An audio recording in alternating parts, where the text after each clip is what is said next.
बिस्मिल्लाहिर्रहमानिर्रहीम अस्सलाम वालेकुम guys, welcome back to my channel Syed Hamza Ali official. Guys एक बार फिर से आपको वेलकम बैक कहता हूं। Guys governance in IIT initiative courses, तो भाई आपको पता है क्लासेस स्टार्ट हुई भी हैं। तो गाइस आज फोर्थ क्लास की अपडेट लेकर आपकी खिदमत में हाजिर है। Governance in IIT initiative courses की फोर्थ क्लास में क्या क्या चीजें करवाई गई, समझाई गई, पढ़ाई गई, वो सारी चीजें आपके लिए लेके आए हैं। आपको लेके चलेंगे डायरेक्ट क्लास में जाके समझें, एक एक चीज देखें और वीडियो अच्छी लगे तो लाइक और शेयर कर दीजिएगा। चलते हैं क्लास में।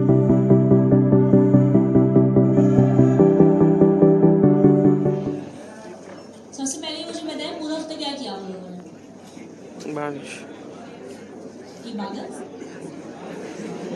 क्या किया? टाइम स्टॉप किया? प्रैक्टिस की? नहीं की?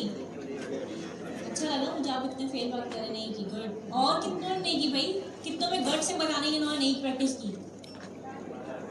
टाइम से भी प्रैक्टिस नहीं की? कौन कौन है वो चीता? ऐसे ऐसे और कितने हटने वाले हैं? और ये सवाल दोबारा सुन लीजिए। सवाल ये है कि टाइप की स्ट्रिप की प्रैक्टिस किस किसने नहीं की, इसलिए हाथ खड़े करवाए जा रहे हैं।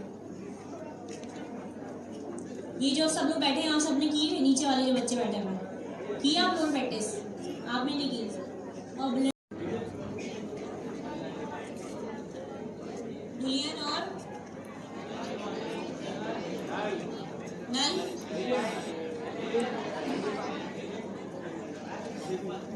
देखते हैं। ये नॉन प्रिमिटिव की बता रहे हैं मुझे आप। प्रिमिटिव डाटा टाइप में कौन कौन सी आती है हमारे पास? सबसे पहले हाँ, ये है प्रिमिटिव डाटा टाइप का। चार जो शुरू से बताए थे, चार बड़े आवाज निकाली बताई थी, तो वो क्या थी? चार प्रिमिटिव डाटा टाइप आपके पास। स्ट्रिंग नंबर, बूलियन और एनी। ये सारी क्या है आपके पास? Primitive data type. अब मैं सवाल अगर आपसे कभी करूं कि what are the primitive types, तो आप मुझे क्या जवाब देंगे? स्ट्रिंग नंबर, बूलियन और any. String number, boolean, any. सही है, याद हो गया? Good job. अब यहाँ पे देखिए चारों एग्जांपल हमें दी गई है यहाँ पे कि हमें चार टाइप डिक्लेयर कैसे करनी है। कुछ भी नहीं करना आपने।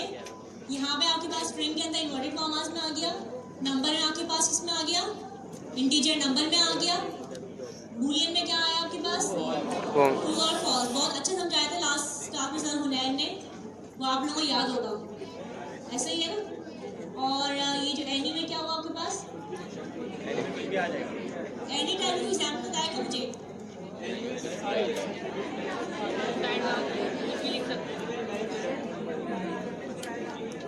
हाँ, कुछ भी है ना? ऐसे ही है ना? आज क्या खाना बनाए? कुछ भी। तो अपने घर में क्या बोलेंगे? एनी, है ना? अम्मी पूछी क्या बनाओ खाने में, तो आप बोले एनी, कुछ भी है क्या? वो कोई और एनी सबने, तो आप लोग देख लें अब आप लोग कैसे मैनेज करना है इसके बाद फिर। ठीक है, समझ आ रही है? आप आगे चले। कमेंट्स कौन बताया कमेंट्स के बारे में?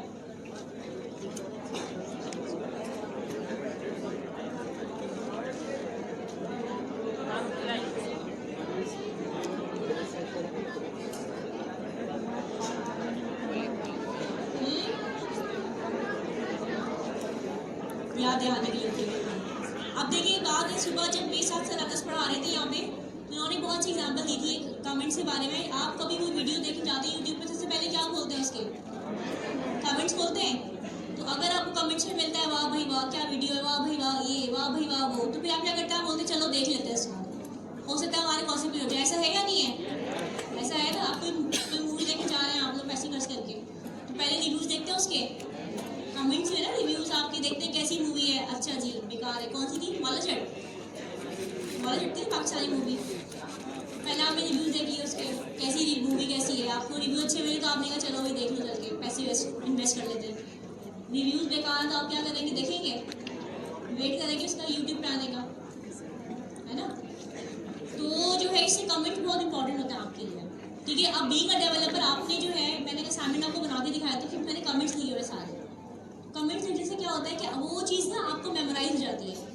आपके अलावा अगर कोई दूसरा बंदा आपको देखेगा ना, आपका कोड कॉपी करेगा अपने पास और क्लोन करे गिटहब से, या देखेगा आपको कोड, उसमें क्वेश्चन मार्क।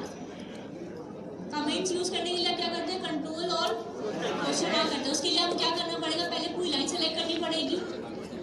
ठीक है, जैसे ये हार्ड फास्ट लाइन है मेरे पास। मैं नैनो सेलेक्ट करने के बाद क्या करूँगी, कंट्रोल प्रेस करूँगी। कंट्रोल प्रेस करने के बाद क्या प्रेस करूँगी, क्वेश्चन मार्क प्रेस करूँगी, तो मेरी सारी लाइन्स कर जाएगी, कमेंट आउट हो जाएंगे। ठीक है, यानी वो सिर्फ मुझे दिखेगी, आप लोगों को नहीं दिखेगी।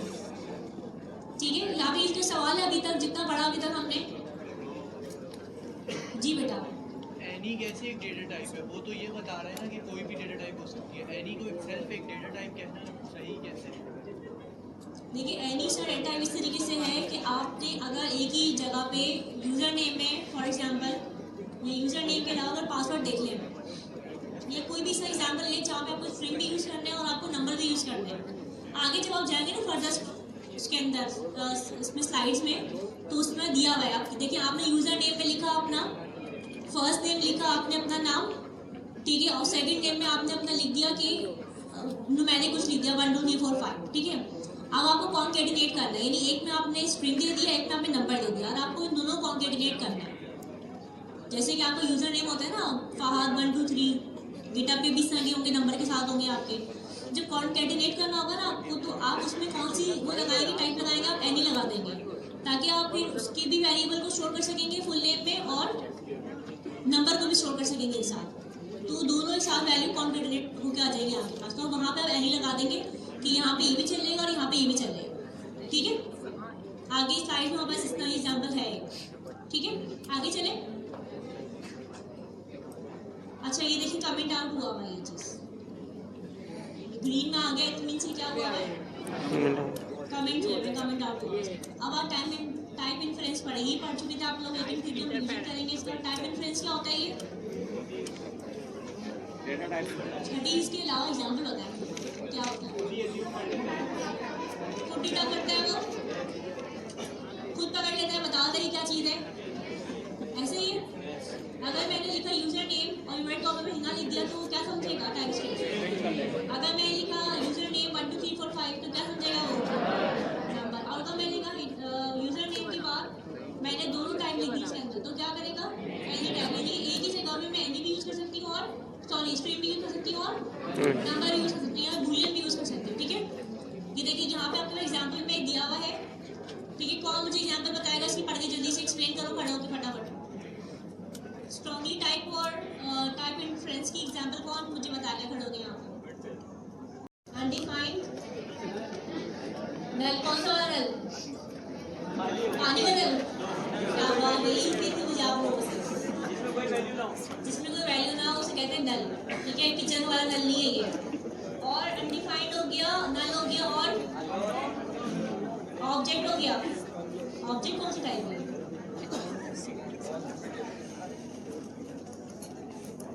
और अननोन हो गई, और बिगिन, शाबाश, और सिंबल, गुड, और अननोन हो गई है, हो गई।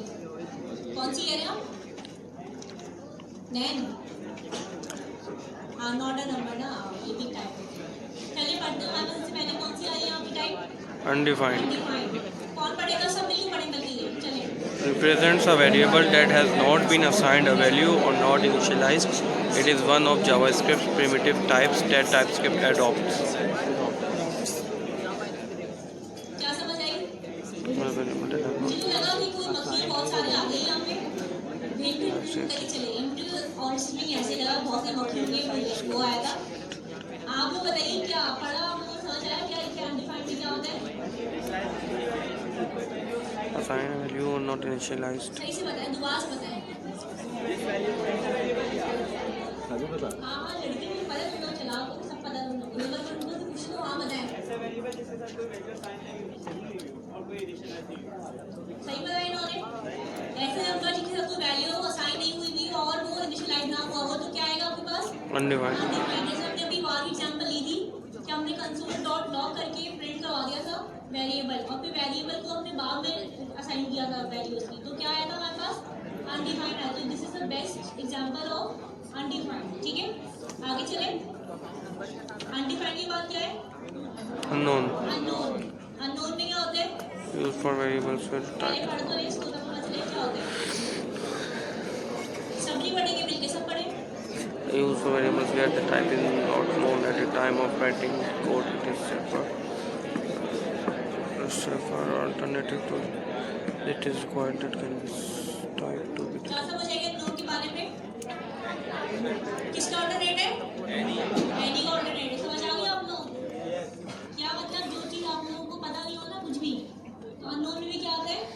पता नहीं कौन है। ऐसे ही होता है ना, अननोन नंबर से कॉल आ गई, कॉल बैक करेंगे पूछने के लिए भाई किसके अननोन नंबर से कॉल है, कौन है, मिस हो गई कॉल, को इंटरव्यू कॉल ना हो रही। जॉब वालों को ये मसला होता है ना कि इंटरव्यू से कॉल आई होगी किसी के, तो फोन कॉल बैक नहीं पूछ रहा था कौन है। तो अननोन ये कि हमें पता नहीं हो कि टाइप कौन सी यूज हो रही है, तो क्या कहलाएगी? unknown. अननोन होगी, ठीक है। और ये बहुत अच्छा अपने बोल रही ऑल्टरनेटिव टू एनी। आगे चलते हैं बैकएंड। बैकएंड क्या होता है ये? Data type that can store number larger than the maximum number type. It allows representation of very large integers. क्या करते हैं बैकएंड? क्या करता है ये? That can store number large. Number large number store करता है। इंट मतलब है इंटीजर, ठीक है। इंट जो है वो इंटीजर का शॉर्ट फॉर्म बैकएंड, यानी कि बड़े नंबर्स, यानी कि जिनके लार्ज नंबर ज़्यादा होते हैं वो यहाँ पे स्टोर किए जाते हैं, ठीक है। वो कहाँ स्टोर रहते हैं? आपके बैकएंड में स्टोर रहते हैं। आगे चलिए सिंबल। सिंबल में क्या होता है आपके पास?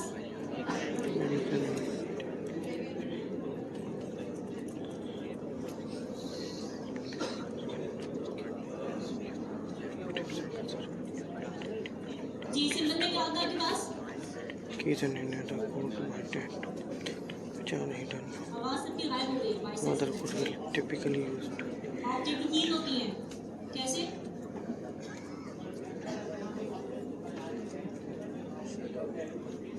हाँ,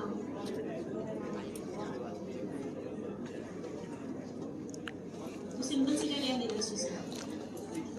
बात तो सही है वैसे आपकी। सिंबल में क्या होता है?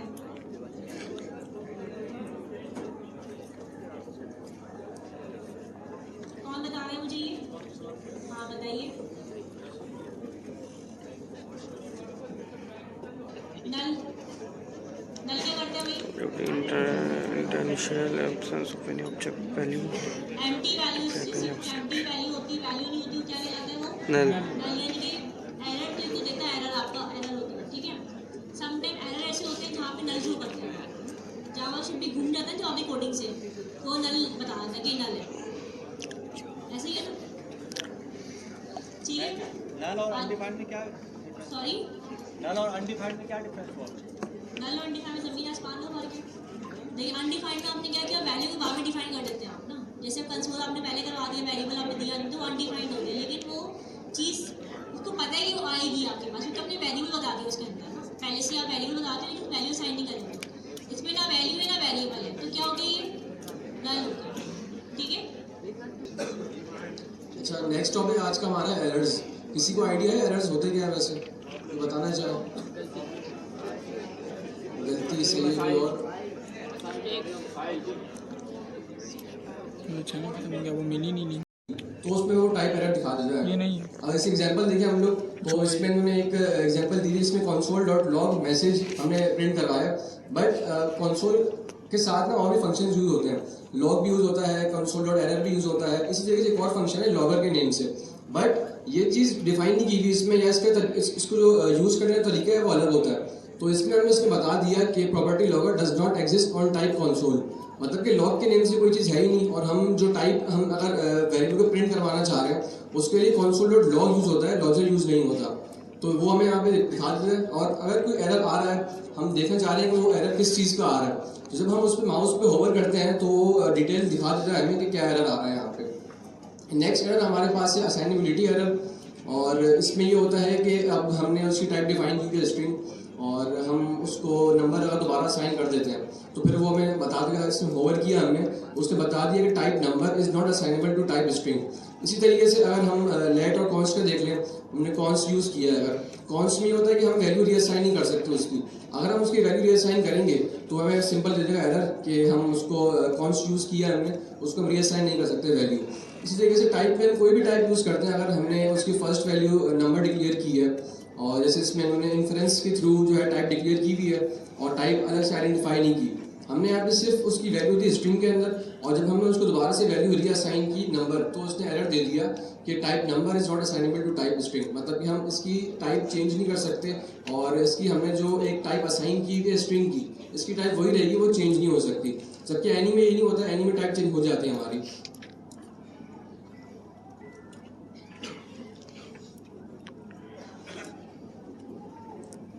अच्छा, इसमें है स्ट्रिंग कॉन्कैटिनेशन। हमने एक वेरिएबल बनाया फर्स्ट नेम से और एक और वेरिएबल बनाया लास्ट नेम से, और दोनों को हमने स्ट्रिंग की टाइप जो है वो डिफाइन कर दी कि दोनों स्ट्रिंग होनी चाहिए हमारी। और थर्ड में हमने फुल नेम लिखा है और उसमें हमने कॉन्कैटिनेशन करवाई दोनों वेरिएबल्स की आपस में। तो अब हमने क्या किया, इसमें फर्स्ट नेम की टाइप ऑलरेडी स्ट्रिंग थी और लास्ट नेम की टाइप भी ऑलरेडी स्ट्रिंग थी। हमने फुल नेम में भी स्ट्रिंग की टाइप डिफाइन कर दी, तो वो उसको पिक कर लेगा बिकॉज हमने जो दो वेरिएबल्स को आपस में कॉन्कैटिनेशन करवा रहे हैं उसकी टाइप ऑलरेडी स्ट्रिंग्स हैं। अब अगर हम ऐसा कर लेते हैं लास्ट नेम की टाइप हम नंबर दे देते हैं तो वो उसको कॉन्कैटिनेशन नहीं करवाता बिकॉज हमने फुल नेम की टाइप जो डिफाइन की है वो है स्ट्रिंग, और स्ट्रिंग इस फुल नेम में हम दो वेरिएबल्स को कॉन्कैटिनेशन करवा रहे हैं आपस में।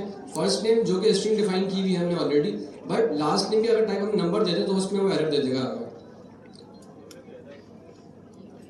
अच्छा, कॉन्कैटिनेशन करवाने के काफ़ी सारे तरीके होते हैं। अब एक तरीका तो हमारे पास ये है कि हम प्लस से कर लें और सिंपल वेरिएबल लिख लें, first name plus last name कर लें। अच्छा, इसमें ये होता है कि हम प्लस लिखते हैं बीच में, जैसे हम उसमें ऑपरेटर मैथमेटिकल ऑपरेटर होता है हमारे पास प्लस का, और दो वेरिएबल्स को आपस में प्लस करवा के साथ लिख सकते हैं। एक और तरीका इसमें होता है जो जावास्क्रिप्ट का तरीका है एक और, उसमें हम प्लस यूज़ नहीं करते, उसमें हम टेम्पलेट लिटरल यूज़ करते हैं और उसमें हम जो भी वेरिएबल को आपस में प्लस करवाना चाह रहे हैं या कॉन्कैट करवाना चाह रहे हैं उसका नाम हम डॉलर के साथ लिख के और क्रेडिट बेसिस में लिख कर दोनों को आपस में लिख सकते हैं। और इससे ये होता है कि हमें बार बार वेरिएबल्स को डिफाइन नहीं करना पड़ता, हम सिंपल एक ही टेम्पलेट लिटरल में बगैर प्लस यूज़ किए काफ़ी सारे वेरिएबल्स को आपस में लिखवा सकते हैं एक साथ। स्टेप 1 कंप्लीट हो गया था आपके सॉल्यूशन वगैरह तमाम हेलो वर्ल्ड का। स्टेप 2 कंप्लीट हो गया आपका डेटा टाइप्स वगैरह, primitive non primitive data types हो गई। ठीक है, अब हमारा इंशाल्लाह माशाल्लाह कौन सा स्टेप चल रहा है यहाँ पे, थर्ड स्टेप चल रहा है यहाँ पे हमारे पास। ठीक है, तो अब तक जो दो स्टेप पढ़े आप लोगों के ओके हैं वो सारे, किसी को कोई प्रॉब्लम तो नहीं सॉल्यूशन में, इसमें कोई परेशानी तो नहीं किसी को भी, सब सही स्टेप चल रहा है, सब चीज़ें समझ आ रही है। ईएस कॉन्सेप्ट में बस क्या चीज़ होती है, टारगेट होता है कि वो कौन सा एक मशीन को टारगेट कर रहा है। ठीक है, ईएस किसको टारगेट 2016 को टारगेट कर रहा है। मॉड्यूल क्या है, कॉमन जीएस है। स्क्रिप्ट क्या है, ट्रू है इसके पास। ठीक, इसके अलावा जो ईएस मॉड्यूल इंटरलूड ट्रू है और एस्केप लिब चेक ट्रू है, force consistent casting in file names क्या है, ट्रू है। ये 4-5 चीज़ें हैं जो कि बाय डिफॉल्ट है आपके पास। ठीक है, तो अब आपने क्या किया यहाँ पे, आपने मॉड्यूल बनाने के लिए अभी तक जो नॉर्मल काम चल रहा है, क्लीन टीएस की फाइल बनी है आपकी और यहाँ पे एक नया मॉड्यूल बनाने के लिए आपने कौन सी फाइल बना दी यहाँ पे, first.ts की फाइल बना दी आपने यहाँ पे। ठीक है, तो first.ts में आपने क्या किया, वेरिएबल बनाया लेट के नाम से, let a is equals to 5। ठीक है, और आपने क्या कर दिया, एक्सपोर्ट डिफॉल्ट इस a को, यानी कि एक्सपोर्ट जो करना है आपने वेरिएबल के नाम को करना है एक्सपोर्ट, आपने किसको करना है, वेरिएबल। अब यहाँ पे a होता, यूजर नेम होता, फर्स्ट नेम होता, लास्ट नेम, जिस नाम से आपका वेरिएबल डिक्लेयर होगा वही वेरिएबल का नाम आप कहाँ का क्या करेंगे, उसको एक्सपोर्ट करा देंगे आप। तो उसके लिए आप क्या लिखेंगे यहाँ पे, एक्सपोर्ट डिफॉल्ट। ठीक है, एक्सपोर्ट डिफॉल्ट में मतलब क्या होगा कि आप जो है मल्टीपल वेरिएबल्स जो है वो एक्सपोर्ट डिफॉल्ट करवा सकते हैं। लेकिन अगर मैं खाली एक्सपोर्ट लिख दूँगी ऊपर जाके फर्स्ट, यहाँ पे मतलब अगर नीचे एक्सपोर्ट लिख देती हूँ मैं खाली एक्सपोर्ट लेट ए, तो वो भी चलेगा, लेकिन आपका वन वेरिएबल खाली एक्सपोर्ट होगा। एक्सपोर्ट डिफॉल्ट में क्या होगा, मल्टीपल वेरिएबल आपके क्या हो जाएंगे, एक्सपोर्ट हो जाएंगे मेन फाइल के लिए। ठीक है, यहाँ से क्लियर है बात मेरी। ठीक है, आगे चलते हैं।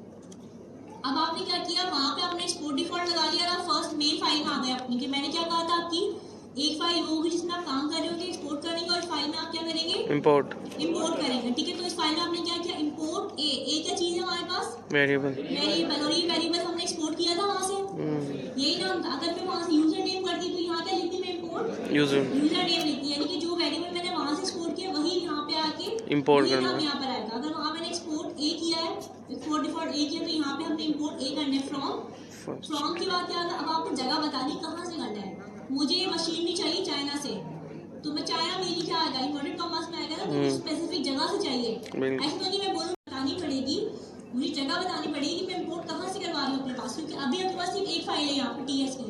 हो सकता है कि आपके पास first, second, third, fourth, fifth इस तरह 5 फाइलें बनी हुई हो, है ना। तो जिसमें आपने वेरिएबल एक्सपोर्ट करवाया है उसी वेरिएबल की जो फाइल है उसको आपने क्या करवाना है, यहाँ पे इंपोर्ट करना है। तो आप इन्वर्टेड कॉमा डॉट स्लैश लगाएंगी आप, तो फिर आपके पास लिस्ट आ जाएगी सामने। ठीक है, फर्स्ट, सेकंड, थर्ड, फोर्थ कहाँ से करवाना है, तो आपने बोला मैंने ए वेरिएबल जो है वो फाइल वो फर्स्ट फाइल से करवाया था। सबसे पहले टीएस कॉन्फ़िग की अगर पहले पैकेज और जेसन बना लो उससे क्या होगा, कोई फर्क नहीं पड़ेगा, पहले वो बना लें। फिर कमांड क्या है पैकेज नोटेशन की फाइल की?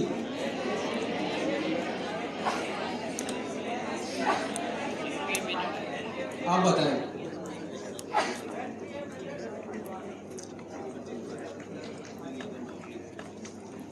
सही है कमांड?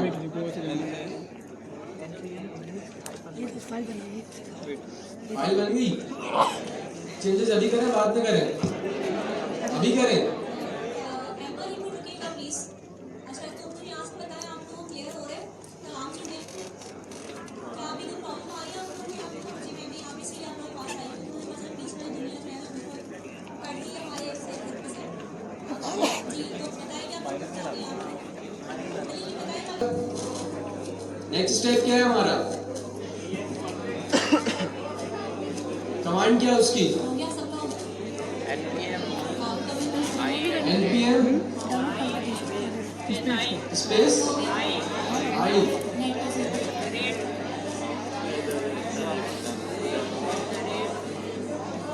नोड।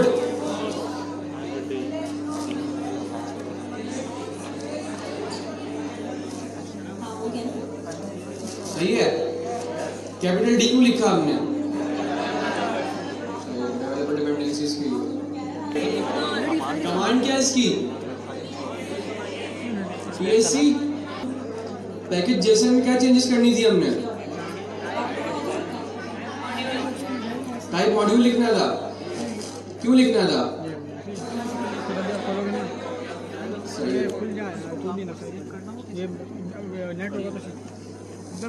टीएस कॉन्फ़िग में क्या चेंजेस करनी थी हमने?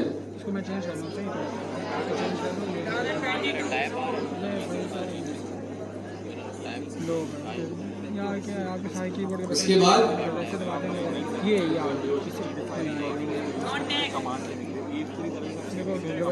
नेक्स्ट क्या था?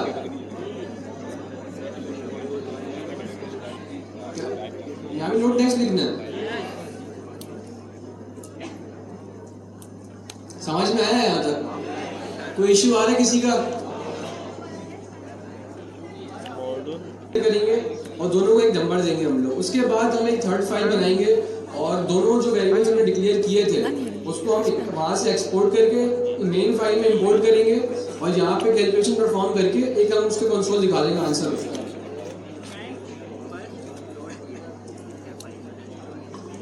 लेट num1 = 3 एक वेरिएबल डिक्लेयर किया हमने लेट से और उसको नंबर दे दिया, वैल्यू दे दी, 3 की वैल्यू दे दी उसको हमने। एक और फाइल बनाते हैं हम लोग सेकंड के नेम से और जहां पे हम एक और वेरिएबल डिक्लेयर करते हैं num2 के नेम से। समझ में आया यहां तक? दो फाइल डिक्लेयर हो गई हमारी। अब बनाते हैं थर्ड फाइल और इसका नाम रख लेते हैं main.ts। अब यहाँ पे हम क्या करेंगे, जो हमने दो वेरिएबल्स बनाए हैं इन दोनों को इंपोर्ट करेंगे और यहाँ वहां से एक्सपोर्ट करके यहाँ पे इंपोर्ट करेंगे और फिर कैलकुलेशन परफॉर्म करेंगे उन दोनों की आपस में। अब यहाँ पे डायरेक्टली इनको इंपोर्ट नहीं कर सकते हम लोग। इसको इंपोर्ट करने के लिए यहाँ से पहले हमें बताना पड़ेगा कि यार ये जो हमने वेरिएबल बनाया है num1 के नेम से, इसको हम एक्सपोर्ट करेंगे यहाँ से तो ही वहां पे इंपोर्ट कर सकते हैं। तो यहाँ पे नीचे लिखते हैं एक्सपोर्ट num1, लेकिन यहाँ पे आएगा अभी एरर बिकॉज यहाँ पे अभी है एक नंबर, एक वेरिएबल हम करवा रहे हैं एक्सपोर्ट, तो यहाँ पे हमें लिखना पड़ेगा डिफॉल्ट।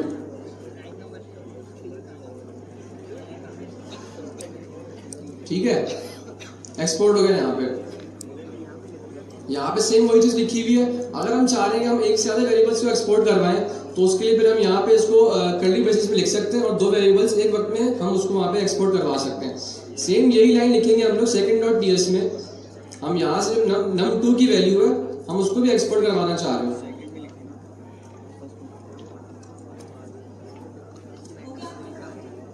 समझ में आया यहाँ तक? नहीं समझ आया किसी को?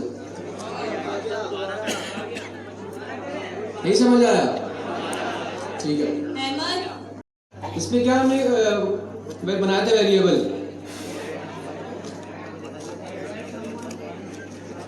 लेट num1 5 9 5 25 पढ़ लेना ना भले।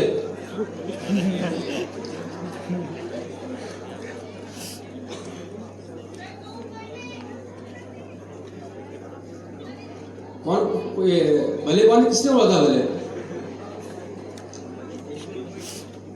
सही है सही है। इसको भी कह रहे हैं प्रिंट पे। किस नाम से बना है एक और फाइल? भले के नेम से। सही है।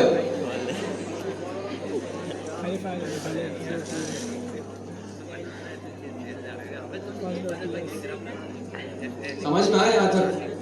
पहला स्टेप था हमारा, हमने किसी भी नेम से एक फोल्डर बनाया मॉड्यूल्स 2 के नेम से, सही है। उसको VS कोड में ओपन किया हमने। फिर उसके बाद उसमें हमने पहली फाइल बनाई अपनी first.ts के नेम से, और उसमें हमने एक वेरिएबल डिफाइन किया num1 के नेम से। उसकी वैल्यू हमने रखी 95। जो कोई भी वैल्यू रख सकते हैं हम लोग इसमें। हम अभी सिंपल एक एडिशन परफॉर्म करने जा रहे हैं, इसलिए हमने एक वैल्यू रखी है 95 की, और वेरिएबल का नाम रखा है num1। हमने एक और फाइल डिक्लेयर की किस नेम से? भले.ts। उसमें हमने एक और वेरिएबल डिक्लेयर किया num2 के नेम से। उसकी वैल्यू हमने रखी 56, सही है। अब हम एक काम करते हैं, हम थर्ड फाइल नहीं बनाते, हम सेकंड फाइल में कैलकुलेशन परफॉर्म कर लेते हैं अपनी। अब यहाँ पे हम एक वेरिएबल बनाते हैं सम के नेम से। उस सम में हम क्या करना चाह रहे हैं? एडिशन परफॉर्म करना चाह रहे हैं। दो वेरिएबल्स को हम आपस में प्लस कर देंगे। कौन कौन से वेरिएबल्स को? बटन होता है, डाउनलोड नहीं हो रही। चलिए उसकी स्क्रीनशॉट ले लें फिर आप जो कॉपी टेक्स्ट लिखा हुआ कॉपी पेस्ट कर लें टेक्स्ट। इसमें सारे स्टेप्स गिवन हैं, जो चेंजेस हमने करनी है tsconfig की फाइल में या package.json की फाइल में, ठीक है।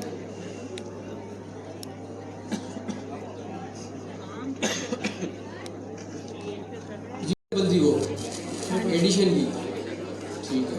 फाइल में जाओ।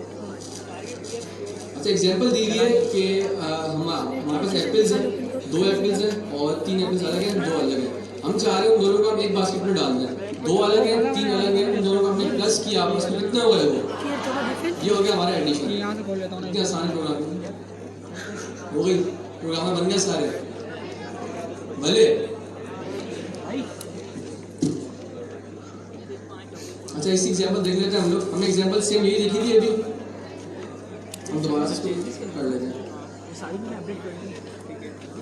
डाउनलोड करके खाता ना वो अपडेट नहीं करनी थी, ये थी यूनिट वाई ये भी था, ये न्यू जेएस इंस्टॉल करने के लिए था। ये एरर आपको उसी डिफॉल्ट एक वेरिएबल num2, दोनों की वैल्यू है 5 और 9।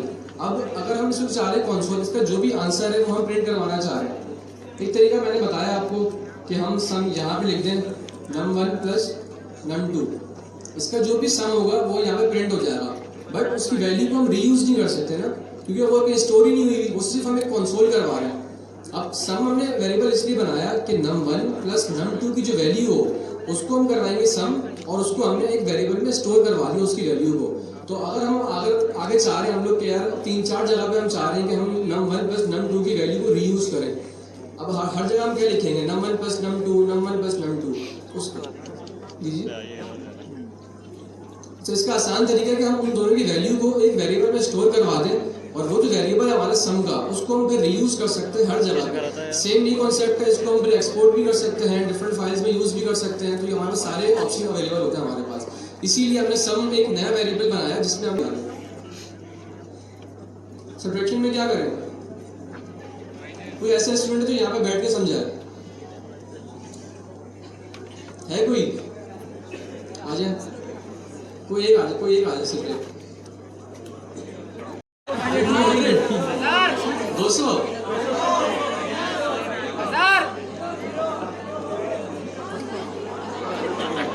जीरो नहीं दे, दो लड़के जल रही है। बात है, देखो तुमने शामिल को 100 दे दिया, लड़कियों को 100 0 दे दिया नंबर है। एक मोड रेगुलेशन में ना 0 बनता है। चलिए 200, अब सही है? 200 है, अब सही है?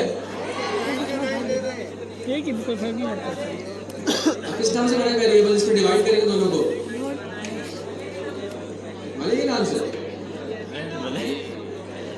इसमें क्या रखिए हम लोग, किसको डिवाइड कर रहे हैं?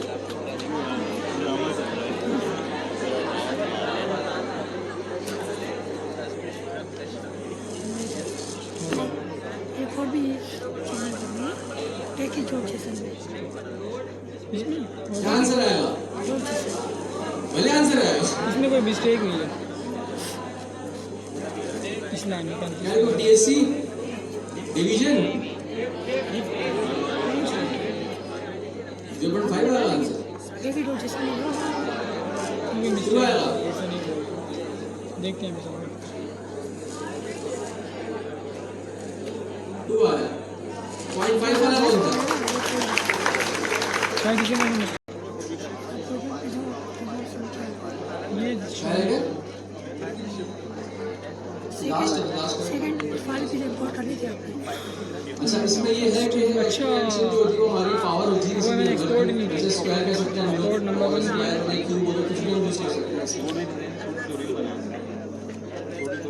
ये दोनों फाइल एक्सपोर्ट करनी थी हमें दो और इसको किस नाम से रखेगा वेरिएबल?